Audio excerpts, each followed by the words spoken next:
இன்றைக்கி நம்ம பலாப்பழத்தை வச்சு பலாப்பழ பாயாசம் எப்படி செய்யுதுன்னு பார்க்க போகிறோம். வாங்க பார்க்கலாம். இன்றைக்கி பலாப்பழ பாயாசம் எப்படி செய்யுதுன்னு பார்த்துடலாம். இதான் பலாப்பழம் அரைச்சி உளிதாக வச்சுருக்கேன். பலாப்பழத்தை பொடி பொடியாக கட் பண்ணி வச்சுருக்கேன். சர்க்கரை தேவையான அளவு, முந்திரி எடுத்து வச்சுருக்கேன், தேவையான அளவு நெய். வாங்க பலாப்பழம் பார்த்து சிம்மில் வச்சுட்டு கொஞ்சம் நெய் விட்டுக்கலாம்.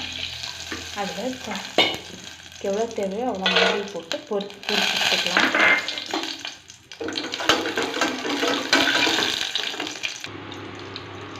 அதே நெய்யில் இந்த பலாப்பழ விழுதை அரைச்ச விழுதை சேர்த்து ஒரு வணக்கலாம்.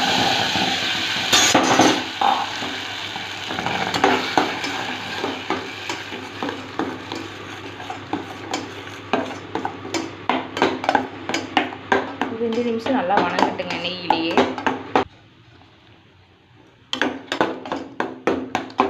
நல்லா நெய்யிலே 2 நிமிஷம் வேகட்டுங்க. நெய் இருக்காமல் வணக்கிக்கிட்டே இருங்க. தீ ரொம்ப சிம்மில் இருக்கட்டும்.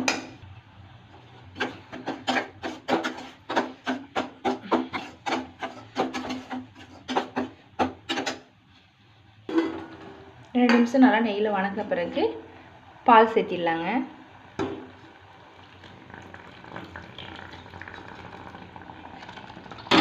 சேர்த்து நல்லா கலந்து விட்டுடலாம்.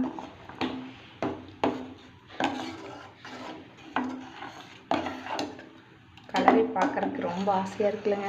அதனால லெமன் எல்லோ செம்ம. நல்லா மிக்ஸ் பண்ணிக்கலாம். சர்க்கரை தேவையான அளவு போட்டுக்கலாம். இதுலேயே இனிப்பு இருக்கிறதுனால அளவாக கலந்துக்கலாம்.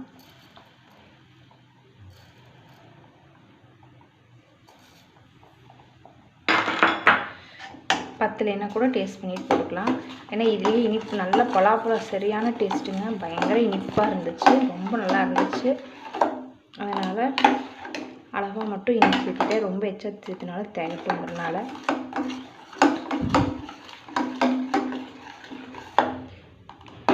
நல்லா கலங்கட்டுங்க. ஏலக்காய் பொடி பொடி வச்சுருந்தாங்க சர்க்கரையில் போட்டு, அதையும் சேர்த்திடலாம். ஏலக்காய் பிடிக்கும்னா சேர்த்திக்கலாம், இல்லாட்டி அவாய்ட் பண்ணிடலாம். அதையும் போட்டு நல்லா மிக்ஸ் பண்ணிடலாம். நம்ம பால் எவ்வளோ ஊற்றணும் ஆனாலும் கெட்டியாக தான் ஆகுது.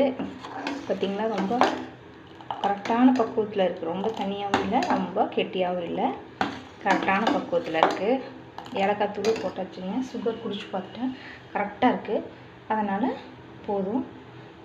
அரிஞ்சு வச்சா பலாப்பழத்தை கொஞ்சம் துண்டு துண்டு அரிஞ்சு வச்சு அது மென்று சாப்பிடும்போது வாய்க்கு நல்லாயிருக்குங்கிறதுக்காக அதையும் சேர்த்துட்டேன். இதை நீங்கள் அப்படியே ஃப்ரிட்ஜில் வச்சு சாப்பிட்டிங்கனாலும் ஒரு இது மாதிரி நல்லாயிருக்கும்.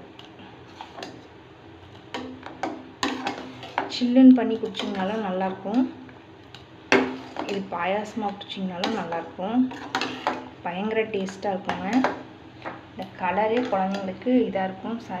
சும்மா பலாப்பழம் சாப்பிடாதவங்க கூட கண்டிப்பாக இந்த மாதிரி செஞ்சு கொடுத்தீங்கன்னா குழந்தைங்க ஈஸியாக சாப்பிட்டுப்பாங்க.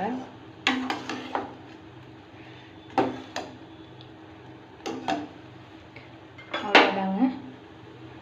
முந்திரி வறுத்து வச்ச முந்திரியை அதில் சேர்த்திடுவோம்.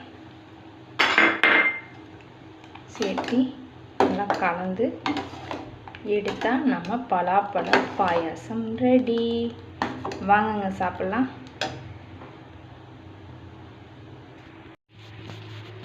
நம்மளோட பலாப்பழ கீ ரெடி. நம்மளோட பலாப்பழம் கீ ரெடி.